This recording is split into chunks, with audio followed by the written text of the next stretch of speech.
हम लोग क्यों कमाते हैं? खाने के लिए। क्यों खाते हैं? जीने के लिए। क्यों जीते हैं? इसका पता नहीं। ये क्या जीवन है? कमाते हैं खाने के लिए, खाते हैं जीने के लिए, जीते क्यों हैं? कुछ पता नहीं। हाँ, ज़्यादा सूरवीरता किए, 2-4 बच्चे पैदा कर लिए और उनसे उनका प्यार किए, फिर आगे चल करके उनसे लड़े झगड़े और ईर्ष्या द्वेष किए और कलह में मर गए। कमाए, खाए, जिए, बाल बच्चे पैदा किए, प्यार किए, फिर कलह किए, फिर चिंता शोक में मर गए। ये कौन सी जिंदगी? मनुष्य का जीवन बड़ा ऊंचा है। जानवर में मन का विकास नहीं है, इसलिए वो ज़्यादा निश्चिंत है। एक कुत्ता है, सड़क में पड़ा सो रहा है, कभी कुछ मिल गया खा लिया। सड़क में पड़ा सोता है, जब कोई निकलता है तो कभी कभी आँख खोल करके वो देख लेता है, मालूम होता बादशाह मस्त। बड़े बड़े शहरों में चौराहे पर गायें बीच में बैठी पागुर मारते और सोती। गाड़ी मोटर सब चारों तरफ धू धू आ जा रहा है, कोई चिंता नहीं। उनको ब्लड प्रेशर क्या होगा? High blood pressure. उनको चिंता ही नहीं है, मन विकसित नहीं है, इसलिए बहुत शांत है। दोष यह है कि उनमें विवेक नहीं जग सकता है। मनुष्य का मन बहुत तेज है, इसीलिए यहाँ विवेक जग सकता है। मनुष्य के अलावा प्राणियों में उनके मन पर प्रकृति का बहुत बड़ा प्रतिबंध है, इसलिए वो केवल खाना पीना प्रजनन इतने सोच सकते हैं, ज़्यादा नहीं। आदमी बहुत मननशील है। मन और वाणी, ये 2 शक्तियाँ मनुष्य को प्रबल मिली हैं। कोई जानवर वर्णात्मक भाषा में बोल नहीं पाता है, ची पू बो इतना ही कर लेते हैं। आदमी वर्णात्मक शब्दों में बोलता है और विकसित मन वाला है, इसलिए इसको मनीषी कहा जाता है। मनीषी का मतलब है मननशील। मननात् मनुष्य, मनन करने के कारण से इस प्राणी को मनुष्य कहा जाता है। लेकिन मनन नहीं होता है, मनोविलास होता है। चित्त का उद्वेग होता है, प्रतिक्रिया होती है। बैल, गाय, घोड़े, गधे, कुत्ता, ये सब को प्रतिक्रिया नहीं होती है।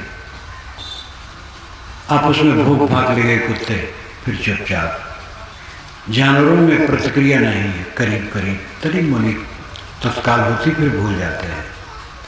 आदमी को आधी जबान कभी प्रतिकूल किसी की लगी है, वो खटकता है, वर्षों खटकता है।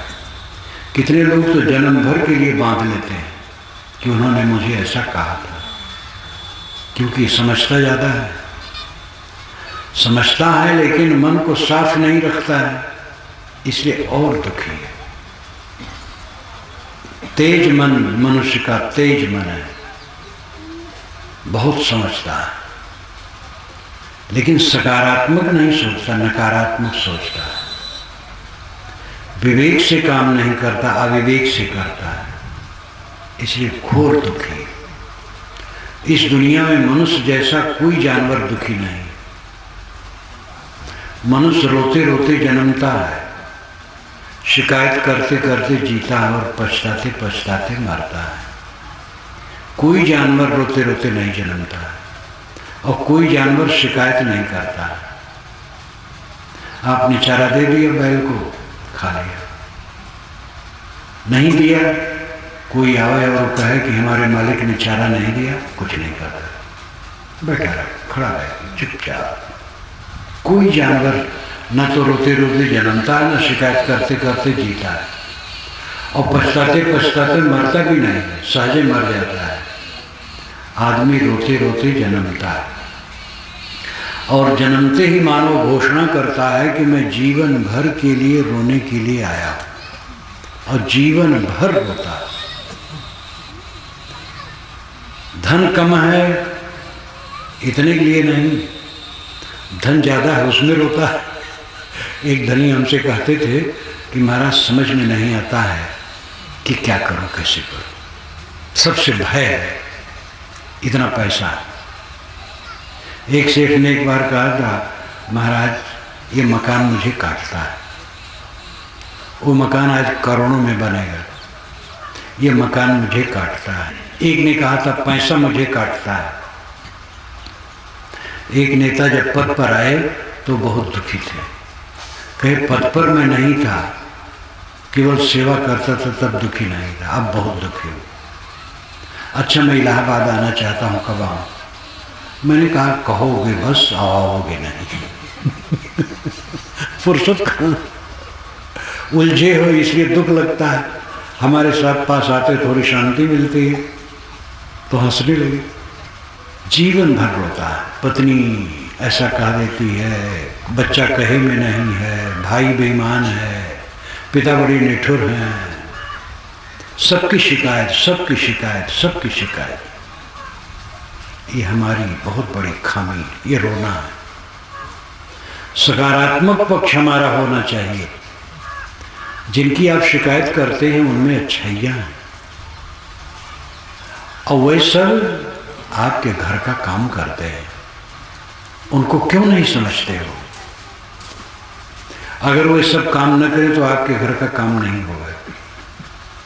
सकारात्मक सोचो, जो अच्छाइयाँ हैं उसको सोचो। बुराइयाँ बुराई सोच सोच करके अपने दिमाग को खराब करते हो, तब उनके लिए आलोचना करते हो, और जितनी आलोचना करते हो अपने साथियों से दूर होते हो और साथियों को दूर करते हो। शिकायत जितनी करोगे, आप बच्चे का प्यार करते हो पहले, जब बड़ा होता है तो उस पर रंग चढ़ता है दुनिया का, तो और कुछ करता है तो आपको बुरा लगता है। जब विवाह होता है, पत्नी आ गई, तब तो दो मन उसको निभाना है, अपना मन और पत्नी का मन, और आपको खटकता है। कुछ दिन के बाद तो ऐसा लगता है कि हमने पैदा किया, बड़ा बनाया, हम बेकार हो गए, बाहर की एक लड़की आई उसका गुलाम हो गए। हम ये नहीं सोचते हम भी गुलाम हो गए थे अपनी जवानी में। और आदमी फिर क्या होता है कि पुत्र से बैर बांध लेता है, पुत्र से बोलना बंद, और बोलता भी तो कट, पुत्र का दिल दुखी हो जाता है, दूर हो जाता है। दूर होता है तब पिता और कड़ा करता है। वो जितनी चूड़ी कसेगा पिता, समझ लो चूड़ी ठरकना है, अब विकार पैदा होना है। अपने साथियों के प्रति हम आलोचना करके, उनकी बुराइयों को छांट छांट कह करके अपने साथियों को हम काट देते, अलग कर देते। उनकी अच्छाइयों को कहें, उनकी अच्छाइयों को लें, वही आपके घर का काम करते हैं, वही सब संभाले हैं। ऐसा क्यों नहीं सोचते? मीठे वचन को, प्यार के वचन को, उनमें दिलासा हो, प्रसन्नता हो, आपके निकट आए। लेकिन जीवन भर रोना, महाराज क्या करें, स्वास्थ्य ठीक नहीं रहता। अरे भाई, खान पान में संयम रखो, व्यवहार में संयम रखो, मन को उद्वेगित न रखो, रोग प्रतिरोधक शक्ति आप में बढ़ेगी। जिनके शरीर में रोग प्रतिरोधक शक्ति रहती है, उनके शरीर पर रोगों का हमला कम होता है और नहीं भी होता है। और रोग आ जाए उसको सहो, रोने से काम नहीं बनेगा। आप धन के लिए रोते हैं, आपसे कम धनी वाले सुखी, कम धन वाले सुखी प्रसन्न हैं, आप प्रसन्न क्यों नहीं होते? पेट न भरे और तन पर कपड़े न हो और सोने की जगह न हो, तो कोई दुखी हो तो लगता है सच दुखी है। पेट भर खाते हो, तन भर कपड़ा पहनते हो और सोने की जगह है, फिर रोते हो। कितना नमक हरामीपन है, और इसको कौन मिटाएगा? हमें स्वयं समझना चाहिए। सबके पास चीज़ें बराबर नहीं होती, हो नहीं सकती। सबका प्रारब्ध परिश्रम अलग अलग है, योग्यता अलग अलग है। जितना हमारा है राजकाज है, हमारी साइकिल हमारे लिए हेलीकॉप्टर है, किसी की मोटरसाइकिल पर नजर हम क्यों दौड़ाते हैं? लेकिन आदत खराब है, अज्ञान है, हरदम शिकायत शिकायत शिकायत, रोते रोते जन्मना, शिकायत करते करते जीना, अंत में पछताते पछताते मर जाना। यही आदमी की नियति है। मां, ये झोपड़ी से महल तक की बात है। हम लोगों का जीवन कुछ ऐसा है कि झोपड़ियों में जाते हैं और महलों में जाते हैं, हर जगह की स्थिति को देखते हैं। ऐसी झोपड़ी भी मैं रहा हूँ कि जिसको 2-3 आदमी दीवार को ढकेल दे तो गिर जाए। एक बुढ़िया का संकल्प था कि साहब का कार्यक्रम हो तो मेरी झोपड़ी में रहे। तो जब वहाँ गया तो एक पक्का मकान था। लोग कहें साहब यहाँ रहना है। हम कहे भाई अब उसका वहाँ मरे तो मैं यहाँ कैसे रहूँ? तो सब संतों को उस पक्का मकान में कर दिया। बुढ़िया से कहा तू कहाँ रहेगी फिर? कैसा मैं दूसरे घर में चली जाऊँगा। एक तो कमरा था, कमरे के नाम पर बस दीवार थी और ऊपर फूस, दरवाज़ा भी नहीं था। लेकिन आगे चल करके थोड़ा घेर करके दीवार बनी थी, तो उसमें दरवाज़ा था, इसलिए कुत्ता नहीं आ सकता था और कमरे में दरवाज़ा नहीं था। तो मैं वहाँ पर आसन लगाया और ईंटा रख दिया, चौकी के नीचे कहीं ऊंचा कर दिया और अपने साधकों को कहा नीचे आसन लगा ले, क्योंकि और जगह नहीं थी कि मेरा साधकी वहाँ नीचे लगा सके। और ऊपर से उसमें भोजन बनाती थी तो लटका रहे सब काला काला फूस का, तो ऊपर कपड़ा पड़ा लगा दिया गया। 3 दिन में उसी में रहा। तो मैं कल्पना करता था दीवार फटी फटी थी कि 3-4 आदमी खड़े होकर इसको ढकेलें तो दीवार टूट जाए, ऐसी कमजोर दीवार थी। ऐसे घरों में भी समय से रहना पड़ता है और महल में भी रहना पड़ता है। इसलिए सब जगह को देखता हूँ, दुख सुख मन पर निर्भर करता है। मन प्रसन्न है, सब समय निर्मल है, महासुख। मन अप्रसन्न है तो सब समय दुख है, चाहे सोने चांदी के घर में रहो। लंका पति रावण महाविद्वान, वेद विद्याव्रत स्नातक, ये वाल्मीकि रामायण में उसके लिए कहा गया। वेद विद्या व्रत में स्नात था। स्नात का अर्थ है जिसने स्नान कर लिया हो। पहले गुरुकुलों में विद्यार्थी अर्पित होकर पढ़ते थे, घर नहीं आते थे।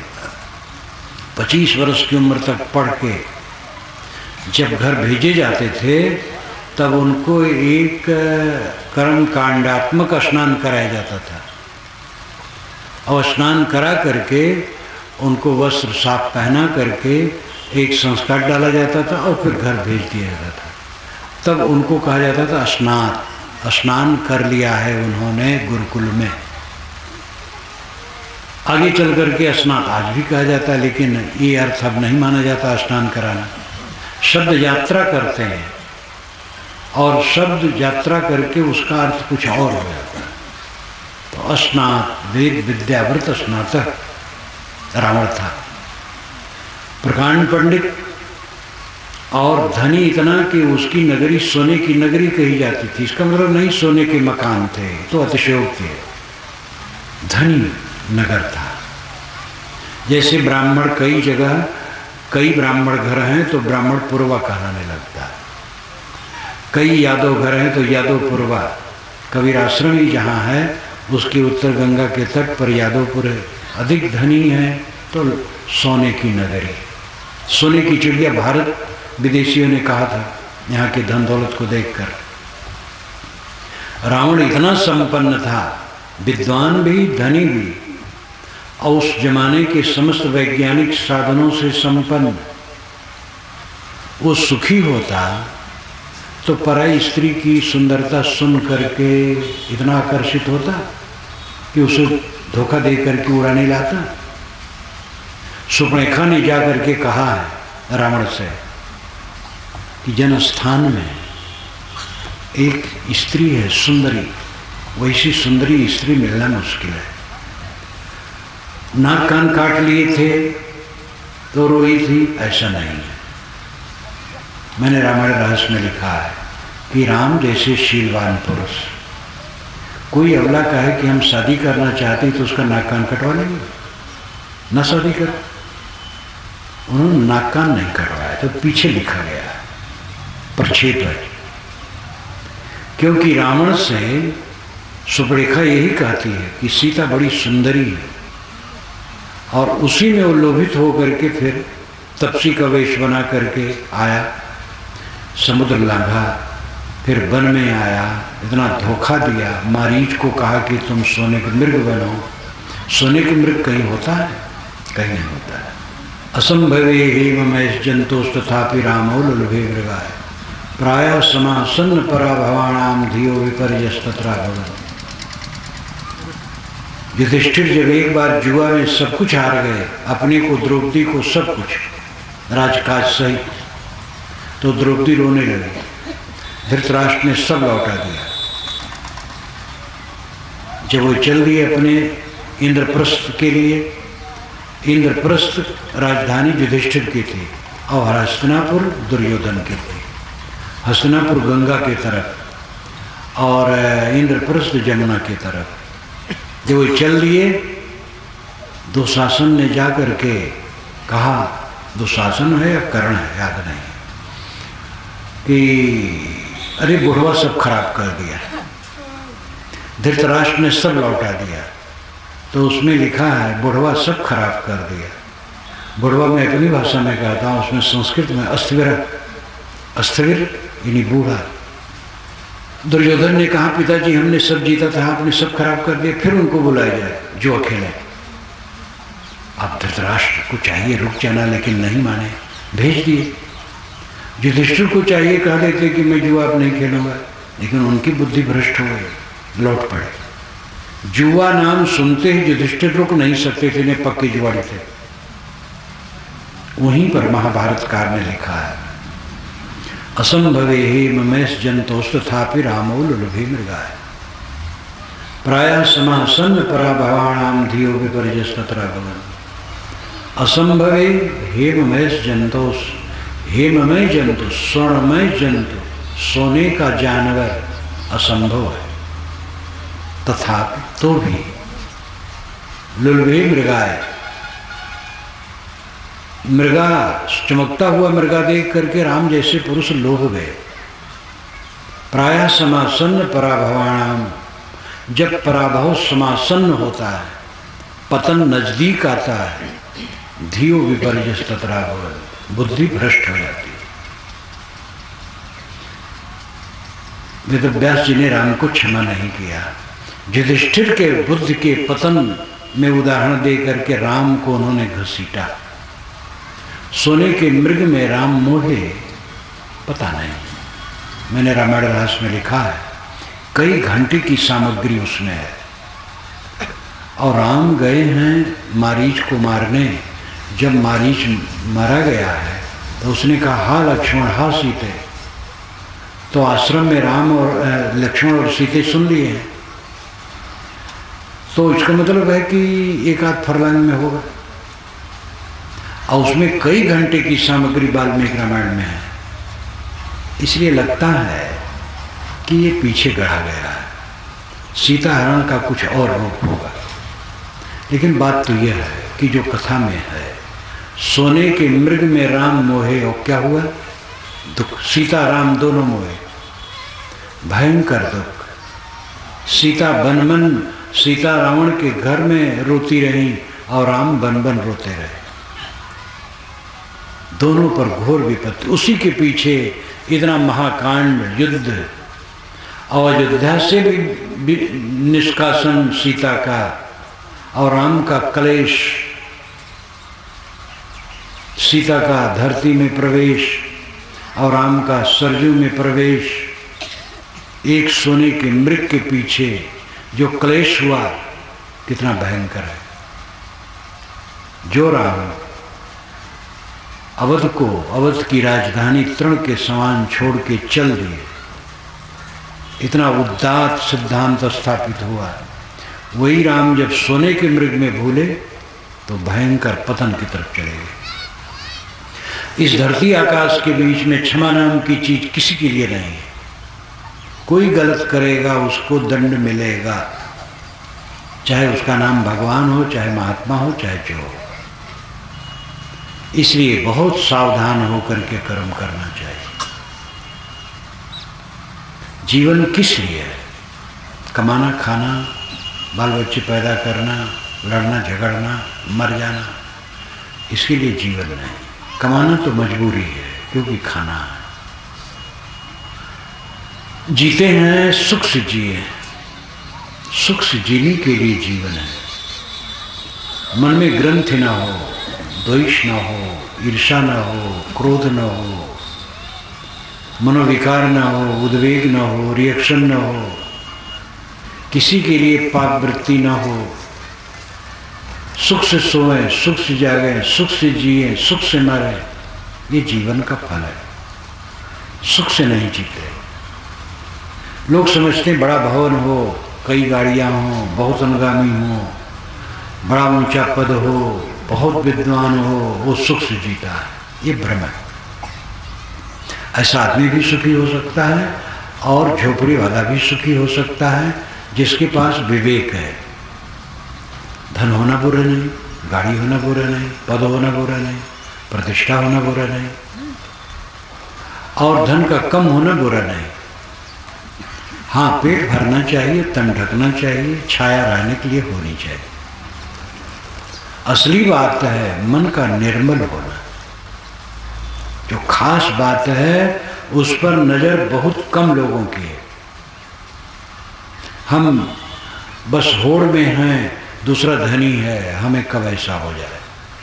दूसरे के घर गए, ड्राइंग रूम में प्रवेश किए, चमचमाता हुआ ड्राइंग रूम, स्वागत कक्ष, मन चल गया, ऐसे मेरा ड्राइंग रूम हो। किसी गाड़ी देखे, ऐसे मेरी गाड़ी हो। किसी लड़का देखे सुंदर सुंदर, ऐसे मुझे लड़का हो।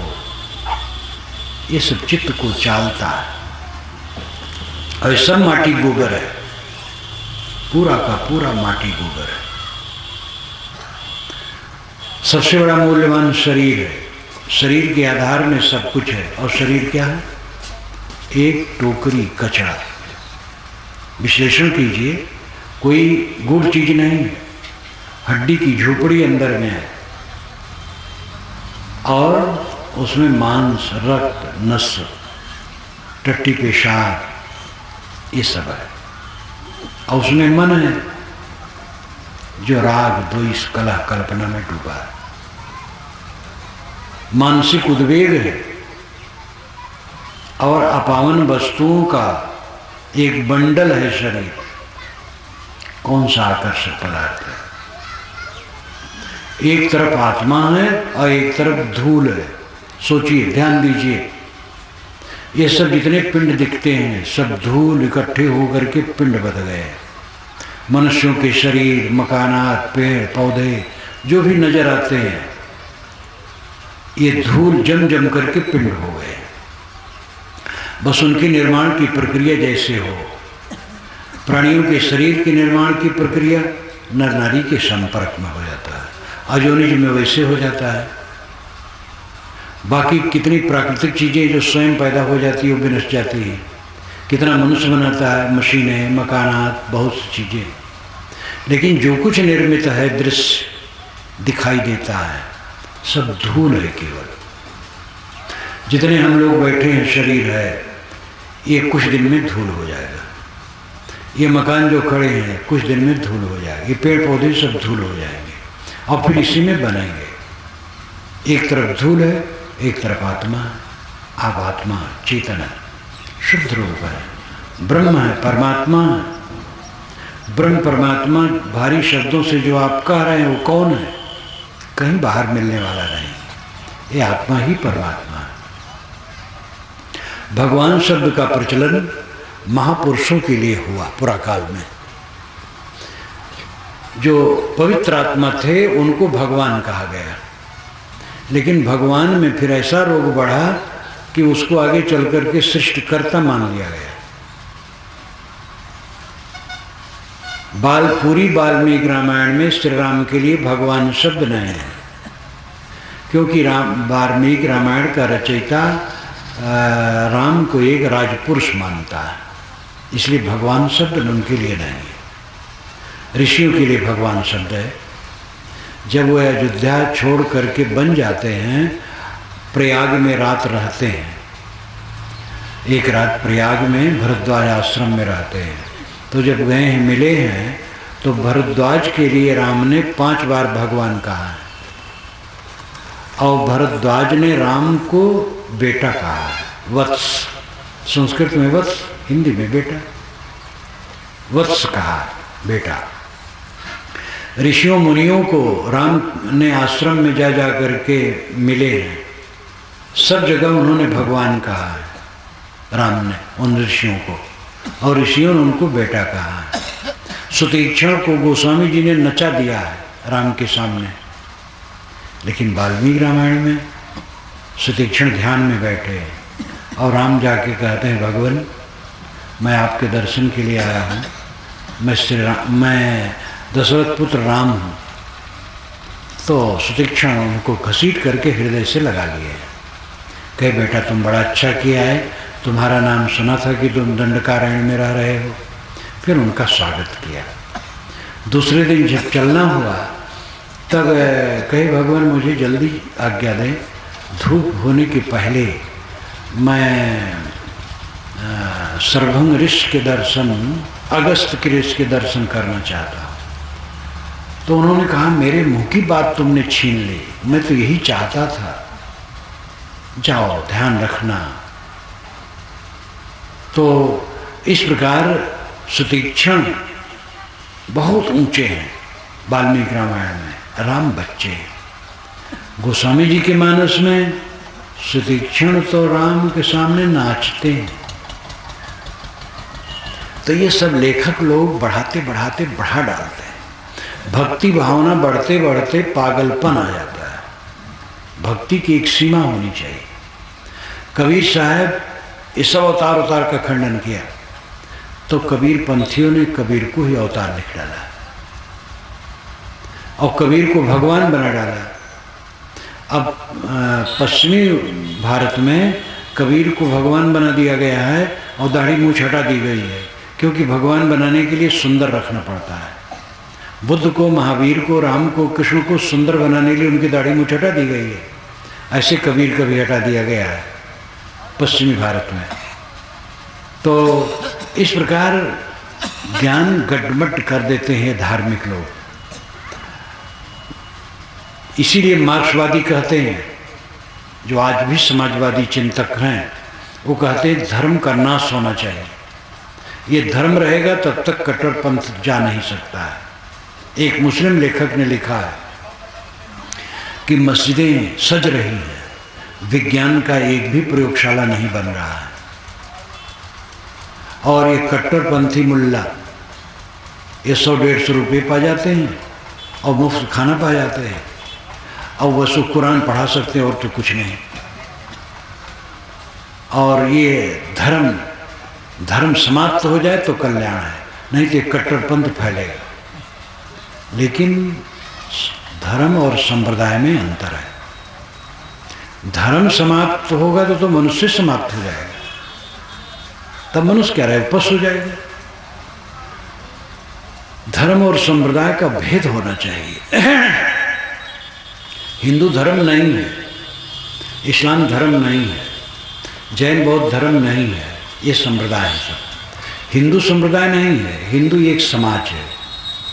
संप्रदाय उसे कहते हैं जो एक व्यक्ति द्वारा चले, जिसकी एक किताब हो, एक मान्यता हो। हिंदू समाज ऐसा नहीं। वेद है, लेकिन वेद एक की रचना नहीं, अनेक ऋषियों की रचना है। और वेद में किसी एक पुरुष की मान्यता नहीं है। सभी वेद के ऋषि आदरणीय हैं, लेकिन कोई वेद का ऋषि हमारी उपासना के केंद्र में नहीं है। आगे चल करके रामकृष्ण को उपासना के केंद्र में बनाए, तो अभी 1000-2000 वर्षों से, पहले ऐसा नहीं था। इसलिए सांप्रदायिक भावना आई। राम उपासकों ने कहा जो राम को भगवान नहीं मानता वो सुअर बिना सींग पूंछ का पशु है। कृष्ण उपासकों ने यही कहा। ऐसे ही मोहम्मद साहब को जो न माने वो नरक जाएगा, संत ईसा को न माने वो नरक जाएगा, वो लोग कहते हैं। ये सब सांप्रदायिकता है। सभी महापुरुष हमारे सिर पर है। राम, कृष्ण, मोहम्मद, ईसा, जरथुस, कन्फ्यूशियस, बुद्ध, महावीर, कबीर, नानक, या जितने महापुरुष हैं सब हमारे सिर पर है। और हिंदू, मुसलमान, ईसाई, यहूदी सब हमारे भाई हैं। और वेद, कुरान, बाइबल सब हमारी पुस्तकें हैं। लेकिन विवेक सबके ऊपर है। विवेक से हमें समझना चाहिए और सबका आदर होना चाहिए। कोई संप्रदाय मुक्ति और स्वर्ग का ठेकेदार नहीं है।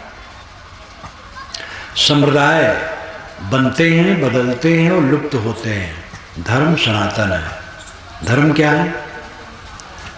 स्वयं सहनशील होना, संयमित होना और दूसरे के लिए शील का बर्ताव करना। अपने पर संयम और दूसरे के लिए शील का बर्ताव, ये धर्म है और ये संप्रदाय नहीं है।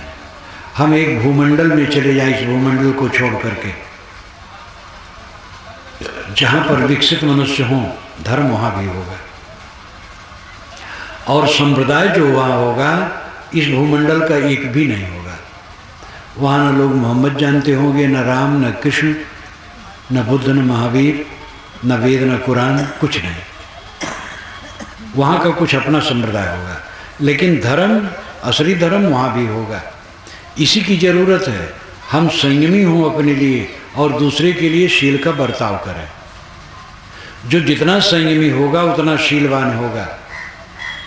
जो अपने पर कंट्रोल रखेगा वो दूसरे पर करुणा करेगा। जो लंपट होगा वो दूसरे की चीज छीनेगा। जितना चरित्रहीन लोग हैं वही दुराचार करते हैं। चरित्रवान दुराचार नहीं करेगा। थोड़ी में गुजर करने की चेष्टा करने वाला कभी दुराचार नहीं करेगा। अपने पर संयम और दूसरे के लिए शील का बर्ताव, यही सनातन धर्म है। तो सनातन धर्म मानते हैं लोग, वर्ण व्यवस्था माने, गाय की पूजा माने, गौरी गणेश की पूजा माने, गंगा जमुना नदियों को तीर्थ माने और तीर्थों को माने, रामकृष्ण को अवतार माने, वो सनातन धर्म ही है। ये सनातन धर्म तो बिल्कुल बनाया हुआ है और सनातन धर्म ये है ही नहीं। ये तो वेदों में ही नहीं है। वेदों में इनकी पूजा कहीं नहीं है, न राम की, न कृष्ण की, न गणेश की, न हनुमान की, किसी की नहीं है। रामकृष्ण के अवतार की चर्चा नहीं है। अवतारवाद ही चारों वेदों में कहीं नहीं है। तो सनातन धर्म कैसे हो गया? सनातन धर्म है संयम और शील। इसका अपवाद कोई नहीं कर सकता है।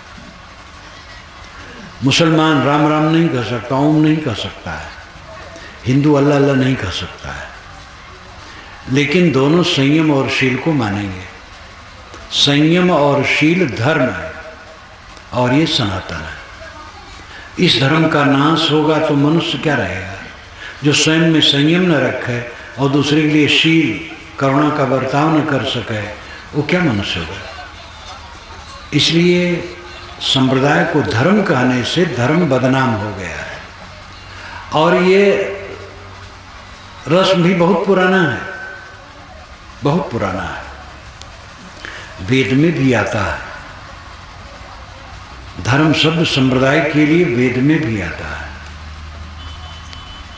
तो इसलिए ये संस्कार पुराना है, संप्रदाय को धर्म कह देना।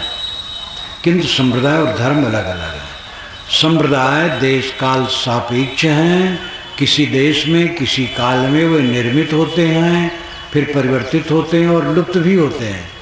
लेकिन धर्म न कभी निर्मित होता है, न परिवर्तित होता है, न लुप्त होता है। इस्लाम 1430 वर्षों से, ईसाईयत 2000 वर्षों से, बुद्ध 2500 वर्षों से, जैन इससे पुराना है। लेकिन जैन साहित्य भी कुल 1500 वर्षों से है। आज से 1500 वर्ष पहले जैन का एक साहित्य भी नहीं था। हिंदू शब्द चारों वेदों में कहीं नहीं है। समस्त वैदिक साहित्य में नहीं है, रामायण महाभारत में भी नहीं है, 6 शास्त्रों में भी नहीं है, पुराणों में आता है। ईरान वालों ने सिंध नदी को हिंद नदी कहा और यहाँ के देश के लोगों को हिंदू, तो हिंदू हिंदी हिंदुस्तान नाम प्रचलित हो गया। हिंदू शब्द का प्रचलन ईरान वालों की देन है, इसलिए हिंदी शब्द संस्कृत कोश में नहीं है और समस्त भारतीय भाषा के कोश में नहीं है, ये फारसी का शब्द है। हिंदी कोश में भी अगर कहीं हिंदी होगा, हिंदू होगा, हिंदुस्तान होगा, तो आगे कोष्ठक में फा होगा कि ये फारसी भाषा का शब्द है। इसलिए हिंदू शब्द ये 2500 वर्षों से प्रचलित है। जितने भी संप्रदाय आजकल चल रहे हैं 3000 वर्षों के अंदर के हैं। ये सनातन कैसे है? सनातन तो संयम और शील है। लेकिन जब संप्रदाय को लोग धर्म कहते हैं तो समाजवादी दृष्टिकोण वाले कहते हैं धर्म का नाश होना चाहिए। मंदिर मस्जिद को लेके लड़ाई, राम रहीम को लेके लड़ाई, अगर यही सब है तो धर्म का नाश होना चाहिए। लेकिन बहुत संभल करके समीक्षा करनी चाहिए, आलोचना करनी चाहिए। खंडन करना हो तो बहुत सावधान होना चाहिए। हम जिसका खंडन करें उसके प्रति हमारी श्रद्धा होनी चाहिए और उसके सकारात्मक पक्षों को पहले स्वीकारना चाहिए, तब उसकी गलत बातों की समीक्षा करने का हम अधिकारी हैं। लेकिन आजकल ये सब सोचते कम है, बस सीधा खंडन करते हैं। मैं अपने मूल स्थान पर आऊं। ये जीवन सुखपूर्वक जीने के लिए है, सुखपूर्वक जीवन। ये नहीं कि माल मलिदा उड़ाना सुखपूर्वक जीवन है। भोजन तो सादा करो, ये पक्का समझ लो। माल मलिदा कभी थोड़ा मोड़ा खा लो घरे, बराबर माल मलिदा खाओगे महारोगी हो जाओगे। गरीबों का भोजन सबसे बढ़िया भोजन है। पानी में उबाला और पकाया हुआ सादा भोजन, और कम खाओ सदैव। कम खाओ, गम खाओ, सब बेड़ा पार है। कम खाओ पेट हल्का रहेगा, और गम खाओ मन हल्का रहेगा। पत्नी का सहारो, पुत्र का सहारो। पिता को तो सहना ही है, लेकिन पुत्र का भी सहारो। गुरु का तो सहना ही है, शिष्य का भी सहारो, सबका सहारो। और जो स्थित आए सब सहते जाओ, सहते जाओ, सहते जाओ। निर्विकार भाव से सहो, ये नहीं मन में कुढ़ो। मुंह तो बंद रखो, अंदर में जलो, ये सहना नहीं हुआ। जो हमें कटुक है उसके लिए प्रेम हो और सह लो निर्विकार भाव से। और कम खाओ, बस बेड़ा पार। कम खाओ, गम खाओ। संयम की जरूरत है जीवन में। संयम सदा रहे सुख संयम अपने वसुधा आदि कुमारी। ये साहिब की एक पंक्ति है छोटी सी। वसुधा तो आदि से कुमारी है। वसुधा कहते हैं पृथ्वी को, वसु कहते हैं धन को, धा कहते हैं धारण को। जो धन को धारण करे वो पृथ्वी वसुधा है, और ये सदा से कुंवारी है। इसको कोई विवाह नहीं पाया। जिस जमीन को हम अपने नाम से रजिस्ट्री कराते हैं, अरबों लोगों के नाम से उसकी रजिस्ट्री हो चुकी है, और अरबों लोगों के नाम से होगी। तो ये रजिस्ट्री में कितना पोल खाता है। लेकिन इसका मतलब नहीं कि आप जमीन खरीदो तो रजिस्ट्री न कराएं। रजिस्ट्री न कराएंगे तो फिर आप वहाँ से उठा दिए जाएंगे। इसलिए व्यवहार तो व्यवहार है। शरीर जब तक है तब तक तो व्यवहार वैसे करना पड़ेगा। साहिब की एक साखी है कहो तो है नहीं, नहीं कहा ना जाए, हाँ नाही के बीच में साहिब रहा समाए। शरीर, धन दौलत, परिवार, ये सब अगर कहो है तो है नहीं। हमारे बाबा दादा रहा लेकिन नहीं रह गए, तो हमारा कैसे रहेगा? इसलिए नहीं, परंतु नहीं कहा ना जाए। जब तक है शरीर तब तक नहीं कहते नहीं बनता है। व्यवहार करना पड़ेगा। भूख लगेगी खाना पड़ेगा। कितना कहो शरीर नहीं है, भूख लगेगी तब क्या करोगे? खाना पड़ेगा, काम करना पड़ेगा, व्यवहार की तरह देखना पड़ेगा। शरीर है कितने दिन के लिए है इतना तो पता नहीं है, लेकिन ये पता है कि कुछ दिन में नहीं रहेगा। और जब नहीं रहेगा तो कितने दिन के लिए नहीं रहेगा? अनंत काल के लिए नहीं रहेगा। तो है कण बराबर और नहीं है हिमालय बराबर। जो कण बराबर है उसी को हम सोचते हैं कि है, हिमालय बराबर नहीं है इसको नहीं सोचते हैं। इसलिए साहेब ने व्यंग किया है हो रही पूजी गई बिलाए। तुम कहते हो मेरे ये है वो है वो है वो है, साहब कहते तुम्हारी पूंजी खो गई है। पूंजी है आत्मा, अब आत्मा तुम्हें ख्याल ही नहीं है। और जिसको तुम कहते हो है वो नहीं है नहीं है। उर्दू की एक कवि ने कहा है नहीं है। जो कुछ हमारे पास है 100 वर्ष के बाद रहेगा, 100 वर्ष के पहले ही नहीं रहेगा, आज कल में नहीं रहेगा। जहाँ हमारी सांस टूटी, शरीर से लेके सारा संसार हमारे लिए कुछ नहीं रह जाएगा। ये थोड़े दिन में होने वाला है, उस पर ध्यान हम क्यों नहीं देते हैं? मरने का नाम ना लो, लोग घबराते हैं, कहते महाराज और कहो कहो, मरने का नाम ना कहो। जो पक्का निश्चित है और सब निश्चित नहीं है। हमें इतना धन मिल जाएगा ये निश्चित नहीं है। हमें पुत्र मिल जाएगा निश्चित नहीं है। पुत्र मिलेगा तो आज्ञाकारी होगा, निरोगी होगा, निश्चित नहीं है। कुछ निश्चित नहीं है, लेकिन मृत्यु निश्चित है। जो निश्चित है उसी को हम आंख मीचना चाहते हैं उससे। और मृत्यु नुकसान क्या करती है? जब से जन्मे हो क्या पाते हो? धक्का खाने पास कुछ पाए हो?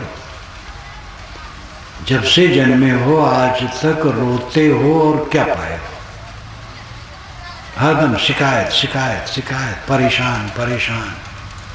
नींद में गए, गाड़ी नींद में कोई दुख नहीं है। जैसे जागे परेशान शुरू हुई, परेशानी शुरू हुई, परेशान परेशान। जब से जन्मे हो चारों तरफ से ठोकर खाने के बाद क्या पाया? शरीर नहीं रहेगा क्या नुकसान हो जाएगा? जब मेरा शरीर नहीं रहेगा जिस दिन, बहुत लोग सुखी होंगे, कुछ लोग रोएंगे, बहुत व्याकुल होंगे, और कुछ लोग होंगे अच्छा हुआ मर गए। तो आनंद भी आएगा कुछ लोगों को, और हमारी झंझट खत्म हो जाएगी। सुबह से उसके उठ करके इसको टट्टी कराओ, पेशाब कराओ, धो, फिर कुछ इसको जलपान दो, फिर शिकायत करो, लड़का कहाँ नहीं मानता है, पत्नी रूठी है, और फिर तमाम दुनिया भर का प्रपंच सब भोगी हो, सभी देहधारी भोगी हैं, उसको बहुत विवरण छोड़ देना है। दिन भर कलह कलह कलह कलह, प्रतिक्रिया प्रतिक्रिया प्रतिक्रिया। जहाँ हो, बैठे हो, चल रहे हो, मन में प्रतिक्रिया कर रहे हो, रिएक्शन रिएक्शन रिएक्शन रिएक्शन में भरे, क्या सुखी हो? अब अगर ये सब नहीं है, रिएक्शन नहीं है, हरदम मन प्रसन्न और आनंदमय, तब मरना जीना बराबर रहेगा। शरीर रहे तो न रहे तो दोनों बराबर है। जीवन मुक्त के लिए भी शरीर है तो परेशानी ही है। जीवन मुक्त पुरुष के लिए भी ठंडी गर्मी, भूख प्यास, ये सब तो सहना पड़ता है। मन का दुख उसका नहीं है, शीतल मन है हर समय, लेकिन ठंडी गर्मी भूख प्यास तो लगेगी। तो शरीर द्वंद्व जब तक है तब तक क्लेश है। जीवन मुक्त का शरीर छूटने को अवसर आ जाए तो क्या नुकसान है? तो बहुत आनंद मानेगा। अब अगर जीवन मुक्त नहीं है, मन में उलझा है, तो उलझा है तो जी करके क्या पाते हो? मरने से क्यों भय गई? तो मरता कौन है? देह मरती है, आत्मा अमर है। आप आत्मा है, देह नहीं। यह बोध जिसको निरंतर है उसको डर नहीं है कि मैं मर जाऊंगा। कबीर साहब ने कहा, जय मरने से जग डरे मेरे मन आनंद, कम बरी हो कब पाई हो पूर्ण परमानंद। जिस मरने से जगत डरता है, मेरे मन में आनंद है। कब मरूंगा, कब परमानंद पाऊंगा।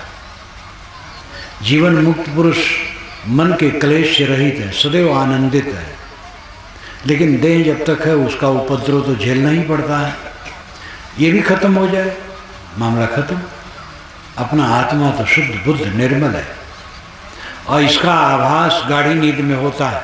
ध्यान दीजिए, जागृत अवस्था में आप इस जगत को जानते हैं, और स्वप्न में आभास को जानते हैं। स्वप्न में सत्ता का बोध नहीं होता, आभास का बोध। आभास नाम प्रतीत। स्वप्न में आप नगर देखते हैं, गांव देखते हैं, वन देखते हैं, समुद्र देखते हैं, चलती ट्रेनें देखते हैं, वर्षा देखते हैं, गर्मी देखते हैं, लेकिन वहाँ वो कुछ नहीं रहता है, सब आभास रहता है। जागृत अवस्था में आप भावात्मक ज्ञान करते हैं, स्वप्न में आभासात्मक ज्ञान करते हैं, और सुषुप्त में अभावात्मक ज्ञान करते हैं। जब सो गए कुछ नहीं जाने, तो जाग करके कहते ऐसा सोया कोई कुछ नहीं जाना है। लेकिन कुछ नहीं को कौन जाना? मैं। जागृत अवस्था में प्रपंच है, स्वप्न में प्रपंच का आभास है, इसलिए वहां भी प्रपंच है। सुषुप्त में सारे प्रपंचों का अंत है, वहां परम सुख है। इसलिए सुषुप्त का अर्थ होता है अपने को पाना। स्व अपीत सुषुप्त। सुषुप्त में दो पद है, दो सुषुप्त शब्द में। स्व अपीत, स्व नाम खुद, अपीत नाम पाना। खुद को पाना सुषुप्ति है, आत्मा को पा जाना सुषुप्ति है। गाढ़ी नींद में व्यक्ति अपनी आत्मा को पा जाता है, इसलिए बड़ा सुखी रहता है। स्वप्न में प्रपंच सामने आया, बस उलझा, और जागृत जब हुई तो महादुख, दुनिया भर का रगड़ा झगड़ा। तीनों अवस्था में आप ज्ञाता हैं, आत्मा शुद्ध बुद्ध निर्मल है। अपने आत्मा को पहचानो। आपको क्या दुख है? आपके लड़के ने कुछ कह दिया, लड़का स्वतंत्र है, उसको आप लड़का अपना क्यों मानते हैं? बड़े लड़का है, लेकिन वो भी जीव है, जैसा मनाया कह दिया साल। ये चीज नहीं, वो चीज नहीं, रोना रोना रोना। आदमी तो बस रोना जानता और कुछ नहीं, हरदम रोता, अभागा, महाअभागा इंसान। जानवर अभागा नहीं। जानवर को अभागा इसलिए कहते वो ज्ञान नहीं हो सकता। आदमी ज्ञान हो सकता है, परंतु सबसे अभागा मनुष्य ज्ञान तो करता नहीं है, अज्ञान में भटकता है, हरदम दुखी दुखी दुखी। मनुष्य वह है जो हरदम सुखी है। दुख क्या? मेहनत करो, मेहनत में जो मिले प्रसन्नता से खाओ पियो, खाओ खिलाओ, और मन को निर्मल रखो, सदैव खुश रहो, सकारात्मक पक्ष रखो। अपने साथियों के लिए सदैव सकारात्मक पक्ष रखो। वे लोग सब आपके सहयोगी, आपके हाथ पैर हैं, उन्हीं की आलोचना करोगे तो आपको अपना हाथ पैर काटना होगा। उनमें त्रुटियां हैं, त्रुटियों को क्षमा करो, अच्छाइयों को लो, त्रुटियों को समय से निर्देश करो। ऐसा नहीं करना चाहिए, तो स्वयं सोचेंगे। साथियों की आलोचना में पढ़ोगे तो समझ लो रेगिस्तान में जैसे आदमी अकेले रह जाए, पानी देने वाला कोई नहीं, फटक फटक के मर जाए। जो अपने साथियों की आलोचना करता है वो रेगिस्तान का आदमी एक दिन हो जाता है, उसका साथ कोई नहीं देता। ये पक्का समझ लो। आप दूसरे की त्रुटियों को देख करके आलोचना करते हैं, लेकिन वैसी त्रुटियां आप में भी हैं।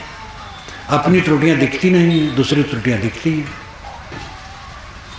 अगर अपनी त्रुटियां हम देखें तो दूसरी त्रुटि देख नहीं पाएंगे।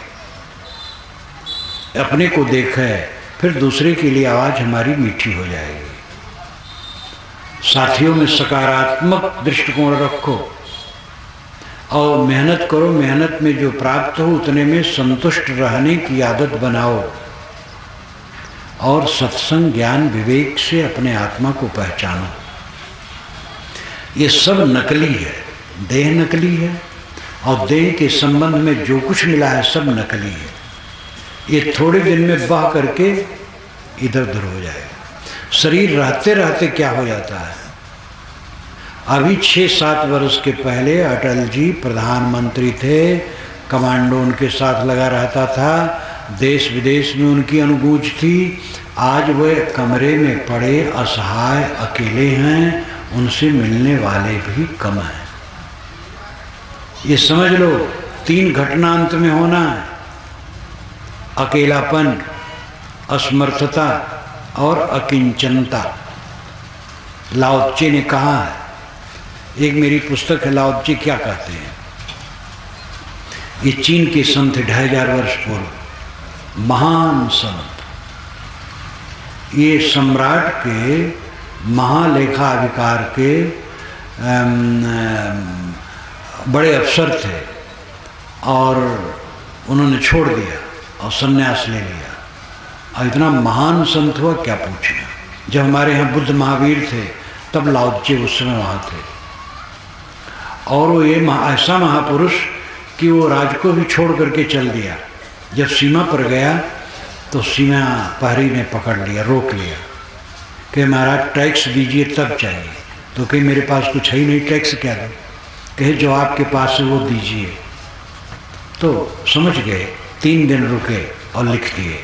81 सूत्र उन्होंने लिखा चीनी भाषा में।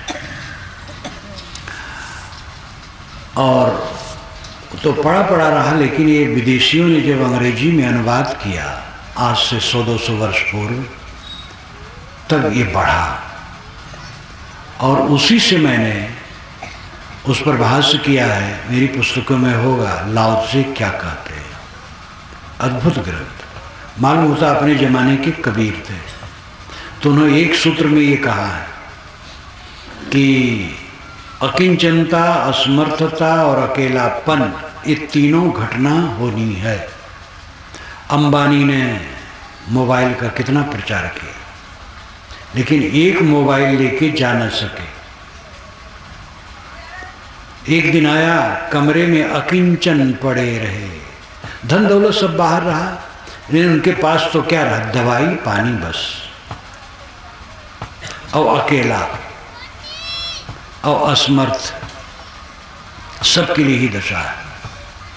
बड़े बड़े स्वामी, बड़े बड़े पूंजीपति, बड़े बड़े नेता, बादशाह अंत में अकेले हो जाएंगे, असमर्थ हो जाएंगे, अकिंचन दरिद्र, धन दौलत बाहर पड़ा रहे, कमरे में उनके दवाई पानी रहेगी और कुछ नहीं। उस दिन की याद करना चाहिए। करो रे मनवा दिन की तदबीर। सारे अहंकार को छोड़ करके शीतल हो जाओ। चीजें हैं, सौभाग्यशाली हो, आपके पास धन है, विद्या है, पद है, अनुगामी है, वैभव है, तो इससे समाज की सेवा करो, अपने को न जोड़ो। महाझूठ आजकल में महाझूठ होकर रह जाएगा। ये कोई गूढ़ तत्व नहीं है। जहाँ पर घटनाएं घटी हैं, जहाँ हम लोग बैठे हैं, यहाँ तो बड़ी बड़ी घटनाएं घटी हैं। ये दिल्ली प्रक्षेत्र में अब किताबों में केवल है, कहीं कुछ नहीं। जवाहरलाल का, इंदिरा का कुछ नहीं रहा। कितने नेता जवाहर और इंदिरा का नाम आज लेते हैं। महात्मा गांधी तक का नाम लेना बंद कर दिए हैं लोग।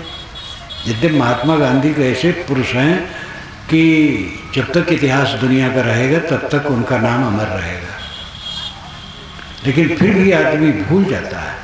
क्या रह जाता है? अपने को पहचानो, अपने को संभालो, तो कमाएं खाने के लिए, खाएं जीने के लिए, और जिए सुख से रहने के लिए। और सुख से तभी रह सकते हैं जब मन को ठीक करें, अपने पर संयम, दूसरे के लिए शील का बर्ताव। इसके लिए सकारात्मक पक्ष से साथियों को देखें, संबंधित व्यक्तियों को देखें, उनकी अच्छाइयों को देखें, बुराई पर नजर न करें। बुराई पर उनको सुधारने के लिए राय दें मीठे शब्दों में, और हिलमिल के रहें, द्वेष करके नहीं, घृणा करके नहीं। सहाय सबकी सहाय, छोटे बड़े सबकी सहाय। सहना अमृत है। गाली देने वाला दुर्बल है, सहने वाला बलवान है। लेकिन ये समझना बड़ा मुश्किल है। एक आदमी बड़बड़ा रहा है, दूसरे का अहंकार जगता, मैं क्यों न बोलूं? लेकिन जो बलवान होगा वो शांत रहेगा, जो कमजोर रहेगा वो बड़बड़ाएगा। क्रोध दुर्बलता का लक्षण है, शांति बलवत्ता का लक्षण है। इन सब बातों पर ध्यान दें, सच्चे अर्थ में सुखी रहें। मैं अपनी वाणी को विराम देता हूँ। बोलिए सद्गुरुदेव।